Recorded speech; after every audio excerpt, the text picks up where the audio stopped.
sa Kalumpit, Bulacan. At itong pagbaha na ito ay halos isang linggo na daw nararanasan ng mga kababayan natin dito sa Barangay Sapang Bayan. At yung nakikita niya, yung mga, ayun, kaway po kayo dyan. Ayan, sila ho yung mga residente na hindi ho lumikas dahil mayroon hong ikalawang palapag yung kanilang mga bahay. So, nanatili ho sila dyan. At yun, kailangan makapaghatid tayo ho ng tulong sa kanila kahit pa paano yung relief goods ho na galing ho sa Kapuso Foundation. Siyempre, meron ho itong bigas at canned goods. Pwede hong pagsalusaluhan ng mga pamilya na sa ngayon ho ay nananatili sa kanilang mga bahay.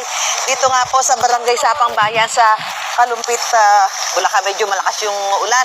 Itong pag-ulan na ito, mahigit isang linggo na ho nilang nararanasan. Siyempre, ano na ho ito, kasama dito yung habagat, meron yung bagyong Falcon, at siyempre yung pagpapakawala pa ng tubig sa dam na siyang nagiging dahilan pa rin po ng pagtaas ng tubig dito sa kanilang barangay.